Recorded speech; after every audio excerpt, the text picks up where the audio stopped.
This is not your mother's poetry.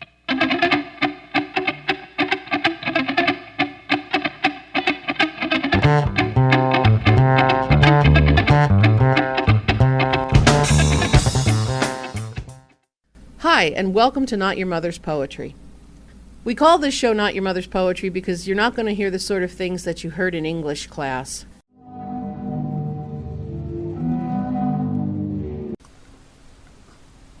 And this is the introduction to 23 Skidoo.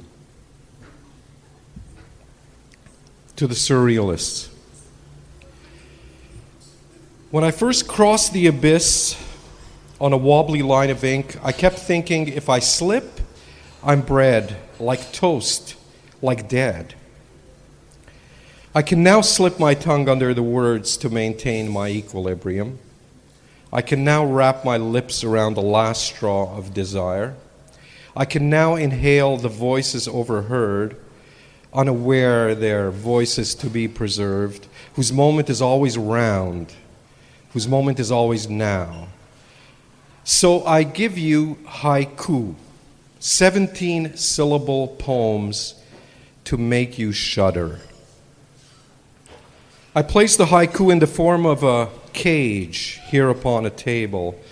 Within, the beast with the 100 eyes goes pacing up and down, goes howling, yowling up and down, hiccuping, growling, whimpering, bellowing, mimicking, retching, belching, clucking, then tucking in his shirt, composing himself into a million faces, all talking at once, in voices of every color and hue, all melting together to describe one marvelous day when the universe is hushed and lying at one's feet like a dog. Or you can imagine a discarded shoe to remind us what steps it took to get to where we are or where we're going without knowing what lies ahead. Not like turning a familiar corner, say 23rd and Broadway, or a page we've read 100 times and still can't resist poring over the words placed there in trust that no one, excepting us, of course, whose name appears throughout, would ever see. See, inside the cage of the haiku, the famous chemist distills and refines a world unlike any other. I would describe each world in 17 syllables, for only 17 syllables apply to the cage. One more or less is always a failed experiment whose ashes are swept in one swift motion into the ocean of failed experiments. So I propose a toast to the Surrealists. It's always 17 syllables for one more or less, etc. The purpose of the toast is, of course, to praise the Surrealists, but moreover in a manner befitting, which may require moving out of the sun into the shade, or where the grass is greener, or inserting not in an unexpected touch of humility befitting our station.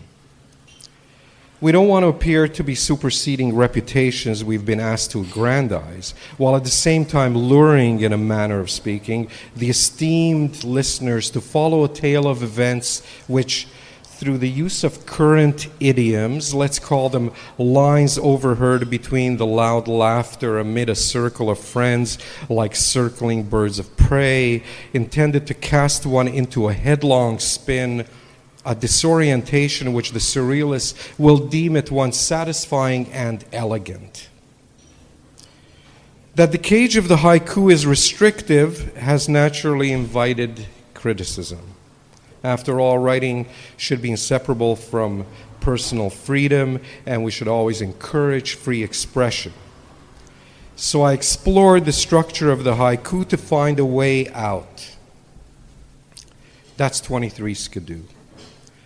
The poems which link one haiku to another is not exactly like communicating across the valley of death with two cans on a string. Let's call them umbilical cords.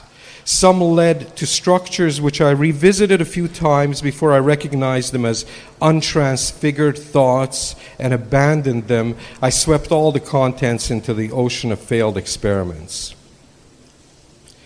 In my dream, the 5 syllables of the first line are the 5 fingers of my left hand. The 5 syllables of the third line are the 5 fingers of my right hand. Between my 2 hands, I hold the 7 syllables of the second line: 2 eyes, 2 ears, my nose, my mouth, my head. I saw myself in the cage of the haiku as a ringmaster. Line 1 enters the ring, surprised to see their faces painted the still image of surprise. Line 2 follows, leashed, undisciplined, full of complaints. It's too fragile, we're too heavy, there isn't enough room for us, we're too important, there's no security here, we need guarantees, we need contracts, we need to feel needed, we are not one of them, why are we being treated like strangers, why all the restraints, what is that supposed to mean, why are you looking at your watch, is our 15 minutes up? Line 3, these are the elders. They are satisfied with their position. They are resigned. They take in the drama unfolding before them without expression, save for the odd glance of sudden desire. Let's call her Layla. Finally, where man is not, the haiku is barren. What first appears as a cloud, a leaf, or a breeze enveloping a leaf can also be a gate, a window, or a path, if you like, to the anthropomorphic image, which has one extraordinary quality. It tends to address silent questions with perfect answers, in time revealing the sweet bones of poetry.